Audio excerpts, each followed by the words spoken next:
Hey guys, Telegram Sam here. If you don't already know, I have an Instagram. It's telegram_Sam_vinyl. So if you're on Instagram, check me out on there.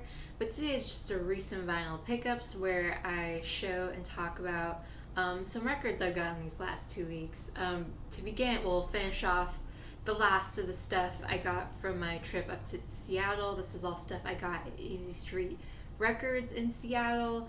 I did show the first half in my last recent vinyl pickups video, so finally finish off. I've been able to listen to everything.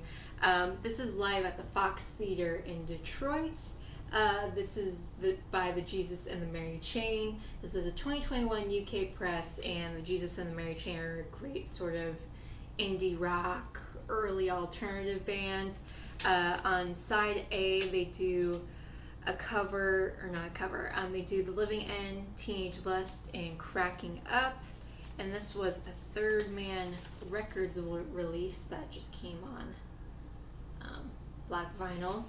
I've been meaning to get into the Jesus and the Mary Chain. They're a band I always hear about, but have never really fully dived into, and I found this there for pretty cheap, so I got it. And a band I've been kind of going through a deep dive of their material. This is Stay by Oingo Boingo. This is original 1985 US press promo single. Oingo Boingo are great sort of rock, alternative, new wave band. It was famously the band Danny Elfman was in before he kind of went solo and kind of focused on doing his own solo stuff and doing movie scores. But this was their third single released for their album Dead Man's Party. Both sides of this 7-inch are just the song Stay, but as you can see it says promotional copy not for sale. But yeah, I've been really just going through an Oingo Boingo phase recently, so I was really stoked to find that. And this one I kind of just took a gamble on just because the title of it was just, how could I not buy this? This is Massive Cocaine Seizure backed with Human Operator by Six Finger Satellites. This is original 1996 US press, and I would describe this as rock, noise, grunge. And this was the fourth single that this band released. I really enjoyed it. I'm really glad I kind of took a gamble on it. I guess they were very influential in sort of the early 2000s electronic rock wave of music that happened. They were a really big influence on members of LCD Sound System, from what I read on Wikipedia. But yeah, I really enjoyed this. I definitely want to check out more of their stuff if I see it out in the wild. So that was the last of the 7 inches I got Easy Street. This is the last of the long plays I got there. But as you guys know, if you've seen some of my older videos, that I am a massive fan of Quentin Tarantino movies, and I'm on a quest to have all of the soundtracks to his movies, and this is one of the ones I was missing. This is his soundtrack to Inglourious Basterds. This originally came out in 2009. And this is a 2021 US press. This was originally supposed to be scored entirely by Ennio Morricone, but because of scheduling conflict, he wasn't able to do it. But Quentin Tarantino does use a few of Ennio Morricone songs that were used in some of his other films that he scored. But you have Billy Preston on here, Zara Leander, Cat People by David Bowie. Yeah, just a lot of Ennio Morricone stuff. But Inglourious Basterds, which was actually the first Quentin Tarantino movie I ever saw. I remember my parents had just split up, and my first real outing with my dad afterwards was going to go see this movie when I was 11 years old.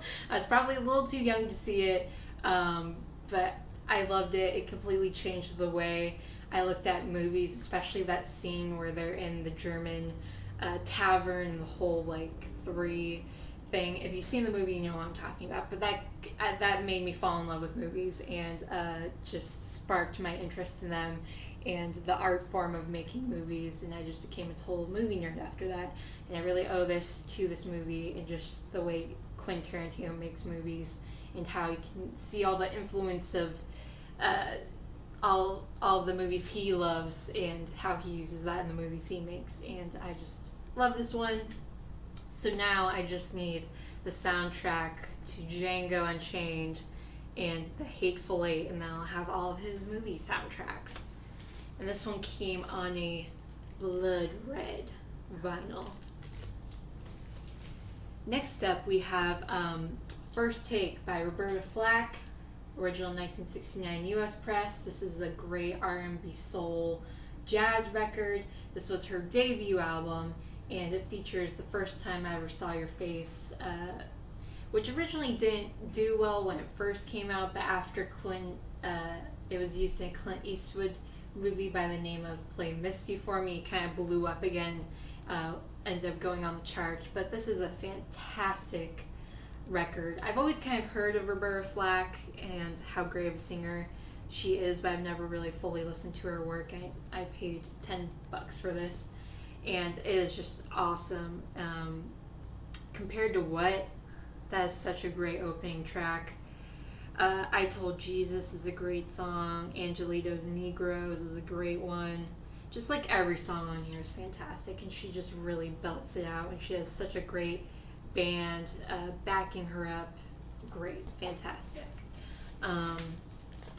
This one just came on black vinyl on the classic green, red, white Atlantic label.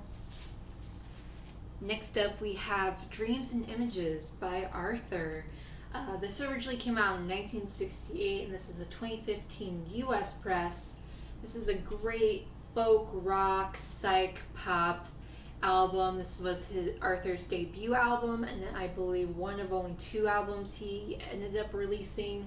But the reason this is sort of a sought-after album is because it was co-produced by Lee Hazelwood, and this was part of the Light in the Attic records reissues of all of Lee Hazelwood's work. And they do a fantastic job with their reissues. This is a great sort of hard stock cardboard cover, and the record obviously sounds fantastic. The music itself is great as well.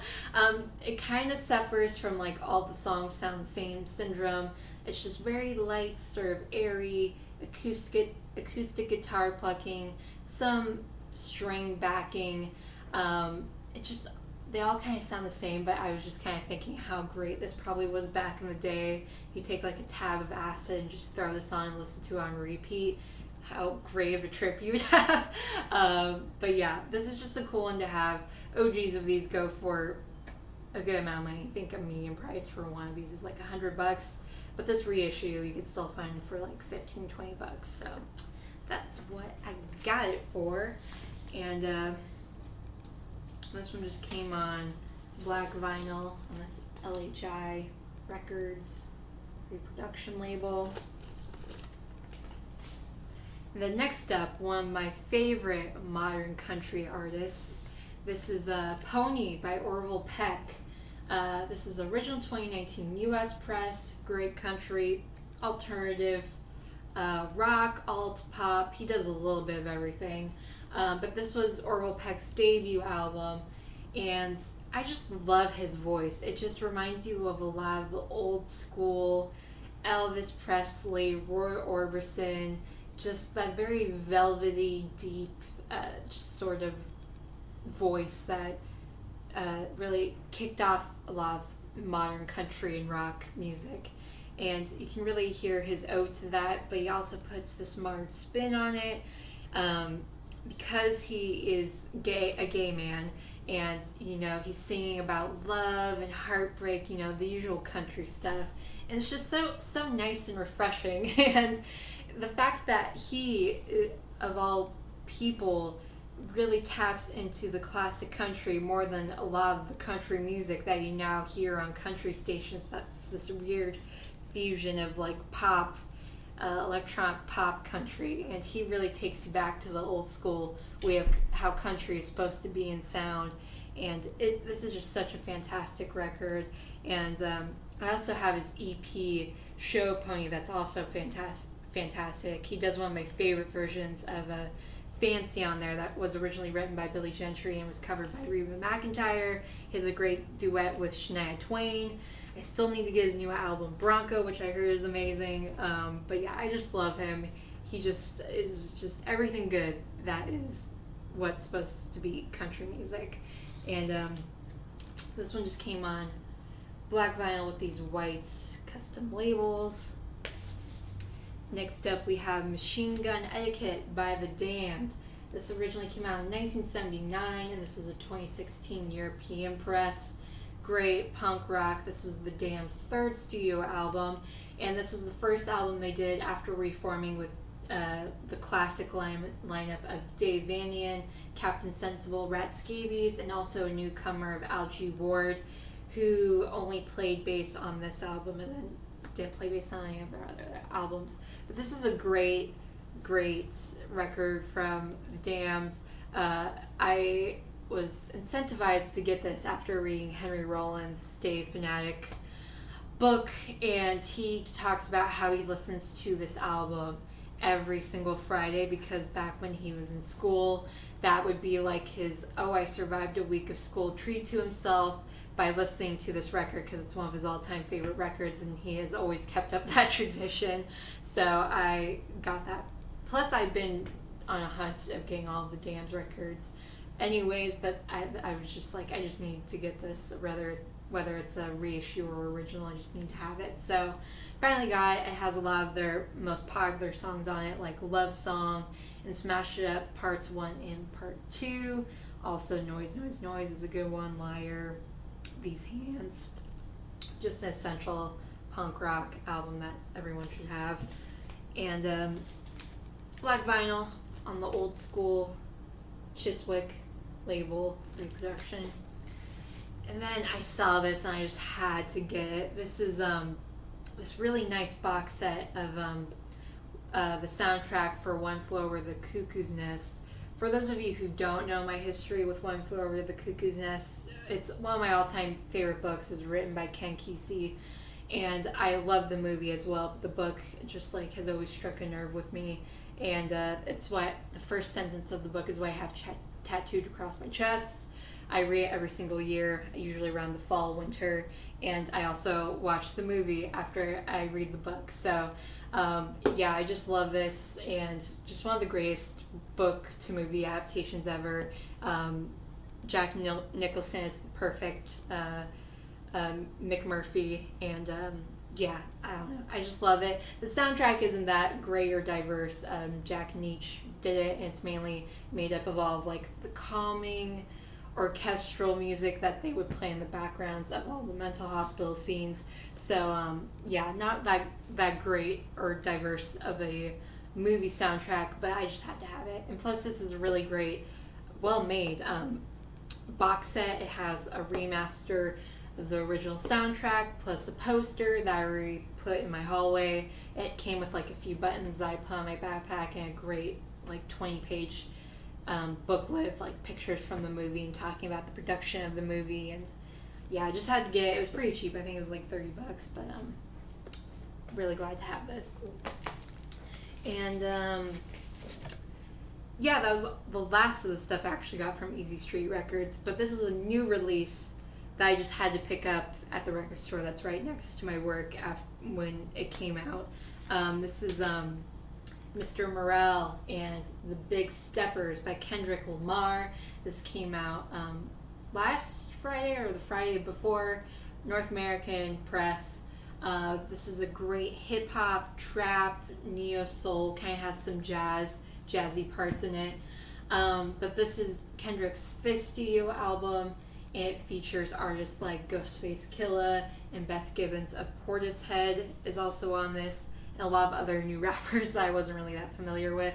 But God, Kendrick Lamar he just doesn't put out a bad album. This is such a great album. Like, I mean, I always try to sell people on hip hop and rap, and I get it's not everyone's thing, but I unfortunately feel like it's a very stated genre of music, especially on our little corner of the VC. And I feel like it just needs to be appreciated more for what it is and its influence on culture.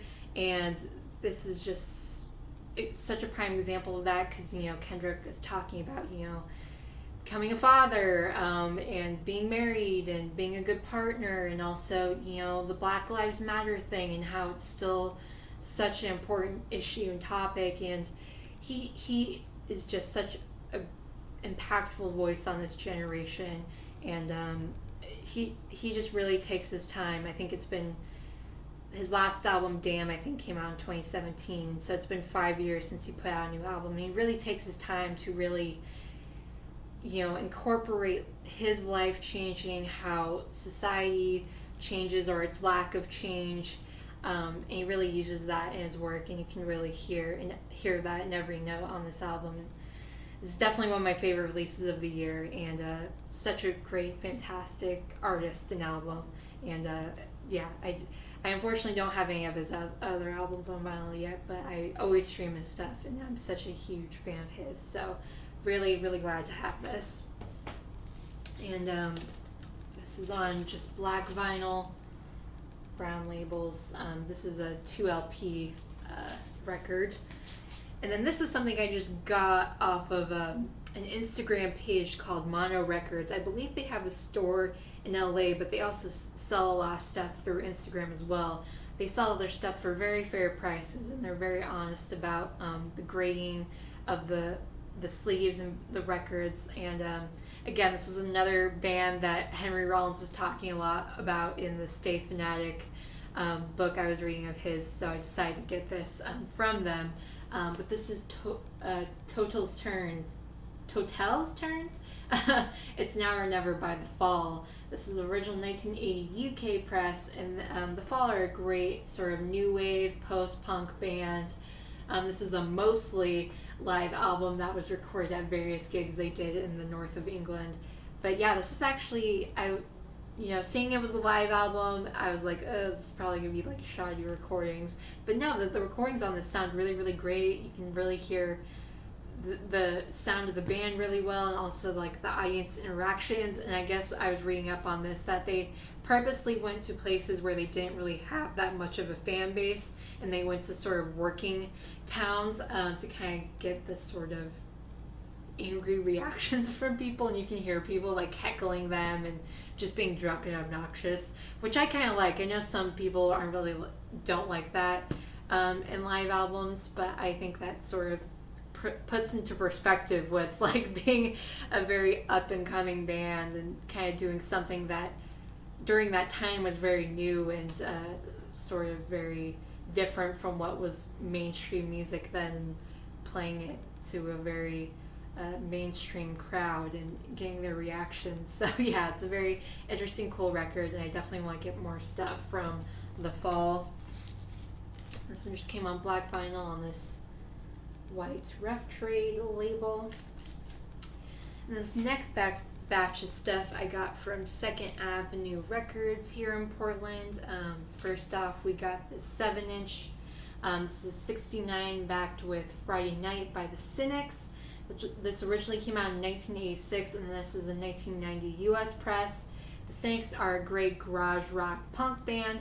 This was their fourth single, and 69 is actually a cover of a song from a 60s garage band called the Irondis, and Friday Night was the first song that the Cynics actually ever wrote together. But this is actually a fan club only, not for sale release. But yeah, I just really love this Get Hip Do Drop Out sleeve and the labels. It's really cool. Next up we have this We're Getting Closer to Being Apart, backed with If You Were Mine to Lose by Charlie Feathers. This is a 2008 US press, and Charlie Feathers was a great sort of country rockabilly artist back in the 50s, 60s, and 70s, and he even released some stuff towards the end of his life in the 80s. But this is a re-release of 2 songs he recorded and released in the 70s, and this was on Norton Records.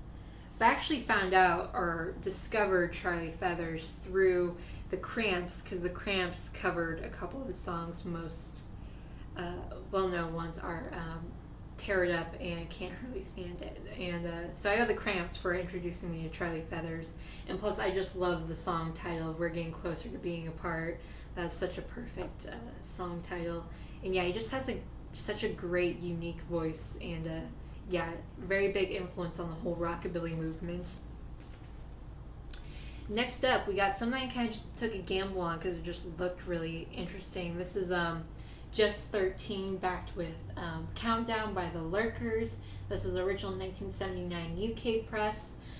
Punk rock, new wave. This was the 5th single that the Lurkers ever released. But I guess they're very notable for being the first band that was signed and released stuff on Banquet Records, or Beggars Banquet Records, who they were a famous sort of indie label that released a lot of DIY punk band 7-inches and albums. So very, very influential in the whole early British punk rock scene. And next up we have some Iggy and the Stooges. This is a Cock in My Pocket, backed with Tight Pants. Originally came out in 2009 by Cleopatra Records, and this is a 2021 US press. Hard rock, punk, if you're not familiar with Iggy and the Stooges. But Cock in My Pocket was originally released as a single in 1998 by Jungle, and then Tight Pants was originally released as a single in 1977 on Bomp Records. So this is kind of just like putting those two songs together. And the version of Cock in My Pocket on here is a 2021 remastered version. And this one just came cool blue vinyl. But y'all know me, I collect anything Iggy Pop, Stooges related, so just had to get it. And then I've been kind of going through a really, I've always loved David Bowie since I was a kid. I've been listening to David Bowie, but I always kind of go through phases with him. And I'm going through another sort of David Bowie phase. I'm wearing one of my many Bowie shirts today. But I've just been really getting into a lot of his stuff, especially like his not so popular stuff. So I decided to kind of work backwards in his discography, and this was just one I didn't have yet from him. And this is Black Star by David Bowie. This is a 2016 European press, and I would describe this as art rock, alternative rock, kind of a jazz influence on here. But this was his 26th and final studio album. This came out just 2 days before he died of liver cancer, and he went out with a bang. I really genuinely think this is one of his greatest albums. Definitely up there, top 5, if not top 10. It's also not because of it was his final record, but because you can really hear him just sort of evaluating his life and trying to do something still new and different, but also doing his David Bowie thing. I was reading that he was very influenced by Kendrick Lamar and Death Grips and kind of wanted to work with their sound. And just Lazarus, I cried when I heard that. And just like the music video for it, it's just heart-wrenching. But it was produced by Bowie and his longtime collaborator, Tony Visconti. And I'm just very happy to finally have this. And it's just beautifully put together. And it comes with the booklet as well. And just such a fantastic recording by one of the most influential and greatest artists of our time. So thank you, David Bowie, for that parting gift. And this one just came on black vinyl with the deconstructed Black Star label. Next up, we have The Angry Young Them by Them. This originally came out in 1965, and this is a 2016 US press. This is a great blues garage rock album. Them is famously the band that Van Morrison was the singer of before he wanted to have his solo career. But this is the album that has Gloria on it, which has sort of become this garage rock anthem. It's been covered by anyone and everyone. Such a great song, originally penned by Morrison. And just such a great band. And I've been kind of going through a Van Morrison phase recently as well. So I've been really digging them's early stuff. And I love how a lot of these like old school records will have like these write-ups on it, but I just have to read this section to you guys. Because these 5 young rebels are outrageously true to themselves, defiant, angry, sad. Reporters who tried to interview them lament that they don't care. Oh, but they do. They care about their music, they care about their fans, the people who appreciate their music. But above all, they are honest to the point of insult. When asked to produce a track that they considered a pretty song, their answer was simply, no, this is our music. You either like it or you don't. We think you'll like it. ... I don't know, I just love those sort of very overly, heavily written sort of label introductions to young bands. And this one just came on a sort of brownish red legacy label. Oh yeah, and I guess the track listing was different in the US and UK, but I believe that's a reissue of how it was released in the UK, so the OG version. And last but not least, we have November Coming, Fire by Samhain. This originally came out in 1986, and this is a 2021 German bootleg. Great rock, punk, death rock. This was Samhain's second studio album. For those of you who aren't familiar with Samhain, this was the sort of in-betweener project of Glenn Danzig's. This was the band he created right after he left the Misfits, and this was actually the last album they did as Samhain before Danzig signed with Def Jam and changed the band name to Danzig and released one of the greatest albums ever. Danzig's self-titled album. Just such a great example of like thrash, rock, metal, blues. One of my top grails now is an OG of that record, which I know are very expensive and hard to find. But this is a great thrash, metal, punk, rock, in-your-face, heavy album. And plus it's hard to find. Like, I don't even think you can stream Samhain stuff on Spotify or anything, so you kind of only have to rely on these bootlegs, especially if you want to get on vinyl without paying a ridiculous price for the originals. But this came out really cool, like orangish red vinyl. Sorry this is a long video, just a lot of stuff I had to show you guys, a lot of great music. But yeah, thank you so much for watching. I'll see you guys in the next video. Bye.